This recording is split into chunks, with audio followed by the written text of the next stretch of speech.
Sir जो तेरा चकराए या दिल डूबा जाए, आजा प्यारे पास हमारे और अपना B12 चेक करवाएं। जी हाँ, विटामिन B12 एक ऐसा विटामिन है जिसकी कमी की वजह से आपको बहुत सारी प्रॉब्लम हो सकती है। तो शरीर के ऊपर से शुरू करते हैं। बालों का झड़ना, सिर में हल्कापन या फिर डिप्रेशन या फिर कमजोर मेमोरी, बिहेवियर में कुछ चेंजेस आना, दिखने में दिक्कत होना, सांस की कमी, भूख न लगना, बहुत टायर्ड हो जाना, दिल की धड़कन का ऊपर नीचे होना, पेल स्किन, कॉन्स्टिपेशन, डायरिया, हाथ पैरों में झुंझुनाहट होना, मसल्स की कमजोरी, चलने में परेशानी, eczema, vitiligo, hyperpigmentation, well the list is very long. ऐसा विटामिन जिसकी वजह से इतने सारे प्रॉब्लम्स खड़ी हो सकती है। और क्या आप बिलीव करेंगे कि हमारे देश में विटामिन B12 डेफिशिएंसी की बहुत ही कॉमन कमी है।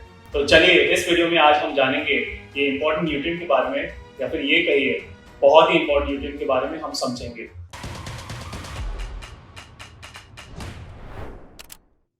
तो दोस्तों, विटामिन बी कॉम्प्लेक्स विटामिन का एक ग्रुप है जिसमें कई विटामिन है, जैसे कि B1, B2, B3, B5, B6, B7, B9, B12।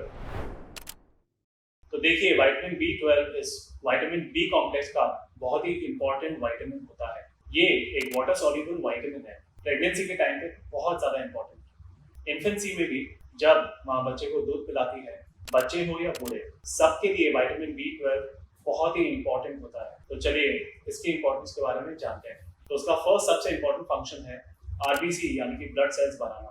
RBC में एक हीमोग्लोबिन होता है जो होता है एक प्रोटीन जो हमारे लंग से सभी शरीर के हिस्सों में ऑक्सीजन सप्लाई करता है। तो अगर रेड ब्लड सेल्स कम होते हैं तो डेफिनेटली हमारे स्कैल्प में कम ऑक्सीजन पहुंचेगा। इस वजह से हमारा हेयर लॉस भी होता है। B12 की वजह से हमारे नर्व सेल्स सही से नॉर्मल फंक्शन कर पाते हैं, क्योंकि B12 की मदद से होता है माइलिन का मैन्युफैक्चरिंग। तो माइलिन बेसिकली एक नर्व कवरिंग होती है जो हमारे ब्रेन के न्यूरल ट्रांसमिशन को स्पीड अप करती है। B12 हमारे डीएनए के लिए भी बहुत इंपॉर्टेंट होता है। तो डीएनए यानी कि हमारा जेनेटिक मटीरियल, जिस पर हमारे ग्रोथ और डेवलपमेंट के जेनेटिक इंस्ट्रक्शंस लिखे होते हैं। तो हमारे माँ बाप से हमें हेरिडिटी में क्या मिला?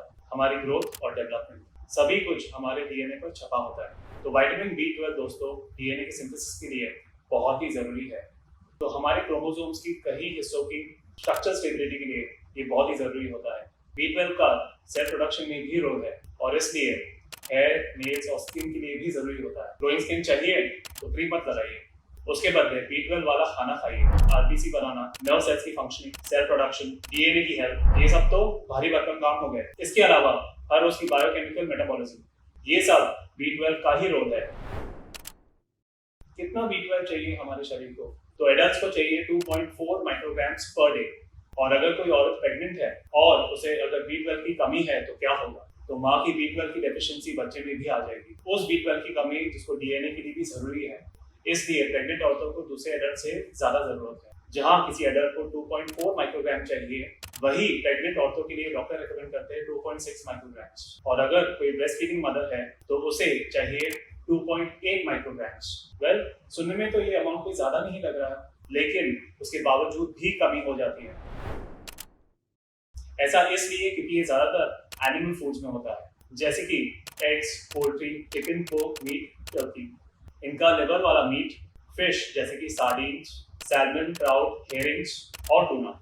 दूसरे सी फूड आइटम्स जैसे कि श्रिम्प, ऑयस्टर, क्रैब और क्लैम्स यानी सीप। इसके अलावा ये मिलता है डेयरी प्रोडक्ट्स में, जैसे कि दूध, दही, पनीर। तो विटामिन B12 के नाम पे कंपनियों का धंधा भी खूब चलता है। आजकल मार्केट में बिकते हैं फोर्टिफाइड फूड्स, यानी जिसमें कंपनी अलग से कुछ न्यूट्रिएंट्स डालती है अपने प्रोडक्ट्स में, जैसे कि न्यूट्रिशनल ईस्ट जो एक ऐसा आइटम है, या फिर ब्रेकफास्ट सीरियल्स, सोया मिल्क तो आपने जरूर सुना होगा। इसमें कंपनी अलग से विटामिन और मिनरल्स डालती है, लेकिन एक तो इतना महंगा कुछ खरीदेंगे, ऊपर से ऐसे फोर्टिफाइड फूड्स के कई साइड इफेक्ट्स भी होते हैं। तो इसलिए बेटर तो यही है कि आप ऐसे न्यूट्रिएंट्स नेचुरल खाने से इनटेक करें। एक अंडे में आपको मिलता है 0.6 माइक्रोग्राम्स B12, यानी कि अगर आप 4 अंडे खा लें तो आपकी उस दिन की विटामिन B12 की रिक्वायरमेंट कंप्लीट हो गई, या फिर आधा लीटर दूध। और अगर आप दही के शौकीन हैं तो आपको 600 ग्राम दही खानी होगी। पर आप ऐसा भी तो कर सकते हैं कि 2 अंडे खा लिए, 1 ग्लास दूध और लंच में 1 कटोरी दही। कितना आसान हो जाएगा। बहुत से लोग तो पूरे वेजिटेरियन होते हैं, ऊपर दूध के नाम पे केवल चाय पीते हैं। आजकल ट्रेंड हो गया है कि सब लोग वीगन होकर डेयरी प्रोडक्ट्स भी नहीं कंज्यूम करते हैं। ऐसे में विटामिन B12 की कमी हो जाती है और ये नेचुरल भी है। 2015 में मेट्रोपॉलिटन यूनिवर्सिटी ने एक स्टडी की जिसमें 15 लाख लोगों का विटामिन B12 को टेस्ट किया गया और इनमें से 21% में विटामिन B12 की कमी थी और 15% में विटामिन B9 यानी कि फोलेट की और 81% में विटामिन D की कमी थी। तो आप इमेजिन कर सकते हैं उनका हेल्थ कितना डिटोरिएट हो गया है। ये अकेला ऐसा रिसर्च नहीं है जिसमें ये बात एक्सपोज हुई है। 2019 में राजीव सिंगला, नीतू गुप्ता और उसके साथियों ने भी रिसर्च की। एंडोक्राइन प्रैक्टिस और डायग्नोस्टिक लैब के इलेक्ट्रॉनिक मेडिकल रिकॉर्ड्स को एनालाइज किया गया नॉर्थ इंडिया के टियर 3 सिटीज के लोगों में और उनमें 47% में विटामिन B12 की डेफिशिएंसी नोट की गई। डाइट के अलावा डेफिशिएंसी का एक और रीजन है, आपके खाने में B12 तो है लेकिन अपने बॉडी में जाकर एब्जॉर्ब नहीं हो रहा। इसके एब्जॉर्प्शन का काफी कॉम्प्लिकेटेड प्रोसीजर है। ये इलियम में एब्जॉर्ब होता है जो स्मॉल इंटेस्टाइन का आखिरी पार्ट है। B12 के एब्जॉर्प्शन के लिए चाहिए स्टमक एसिड्स और इंट्रिंसिक फैक्टर्स। अब ये क्या बना है? ये हमारे स्टमक में बनने वाला एक ग्लाइकोप्रोटीन है जो B12 के एब्जॉर्प्शन और ट्रांसपोर्टेशन के लिए चाहिए होता है। ऐसे में अगर किसी का पेट गड़बड़ हो तो होगी ना दिक्कत। 40% लोगों में पुअर गट हेल्थ देखी गई है, प्रॉपर डाइजेशन नहीं हो पाता। तो किसी को स्ट्रेस है, किसी वजह से उसका डाइजेशन पुअर है। बहुत सारे लोगों को B12 एब्जॉर्ब करने की एबिलिटी ही कम हो जाती है। पानी कम पीना और डिहाइड्रेशन भी B12 के एब्जॉर्प्शन में दिक्कत कर सकता है। ऐसा इसलिए क्योंकि B12 एक वाटर सॉल्युबल विटामिन है। ऐसे भी कई लोग हैं जो सप्लीमेंट्स लेते हैं विटामिन B12 के लिए। तो अगर प्रॉब्लम शुरू हो गई है सप्लीमेंट्स तो लेने पड़ेंगे। हालांकि ऐसा कोई भी सप्लीमेंट ले तो किसी एक्सपर्ट से कंसल्ट करें। तो अब आता है B9, उसको कहते हैं फोलेट। ये B कॉम्प्लेक्स फैमिली का एक ऐसा दूसरा विटामिन है जिसकी डेफिशिएंसी बहुत कॉमन है।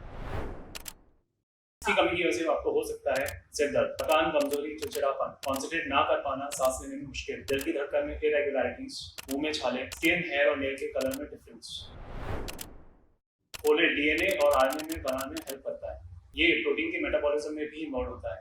हमारे शरीर में एक अमाइनो एसिड होता है होमोसिस्टीन जो ज्यादा अमाउंट में होने पर प्रॉब्लम कर सकता है। फोलेट इस अमाइनो एसिड को ब्रेक डाउन करने में बहुत ही इंपॉर्टेंट रोल प्ले करता है। हेल्दी रेड ब्लड सेल्स बनाने के लिए B9 यानी कि फोलेट चाहिए। विटामिन B12 और ज्यादातर विटामिन कॉम्प्लेक्स के जो विटामिन हैं वो बहुत ही इंपॉर्टेंट है RBC जनरेट करने के लिए। B12 या B9 की कमी हो तो एबनॉर्मली लार्ज RBC बनते हैं जो सही से काम नहीं कर पाते। इसकी वजह से विटामिन B12 डेफिशिएंसी एनीमिया और विटामिन B9 डेफिशिएंसी एनीमिया हो जाते हैं।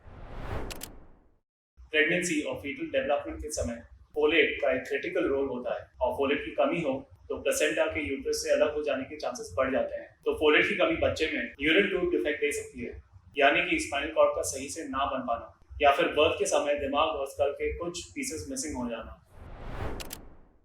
एडल्ट्स को चाहिए 400 माइक्रोग्राम्स, प्रेग्नेंट वुमेन को चाहिए 600 माइक्रोग्राम्स और फीडिंग मदर्स को चाहिए 500 माइक्रोग्राम्स। और जो लोग शराब पीते हैं उनका फोलेट का एब्जॉर्प्शन कम हो जाता है और इसलिए उन्हें भी 600 माइक्रोग्राम्स फोलेट चाहिए। इसका विटामिन B12 जैसा मामला नहीं है। ये आपको बहुत से फूड्स में मिलता है। Leafy green vegetables, turnip greens यानी शलजम के पत्ते, स्पिनच यानी कि पालक, ब्रोकली, बीन्स, मटर, दाल, मूंगफली, sunflower seeds, beef liver, sea food, अंडे, संतरे, केले, तरबूजा, नींबू, होल व्हीट, खूब सारा फोलेट यानी कि विटामिन B9 अपने डाइट में ऐड करिए। बीमारियों को अपने आप से दूर रखिए, स्वस्थ रहिए और मस्त रहिए।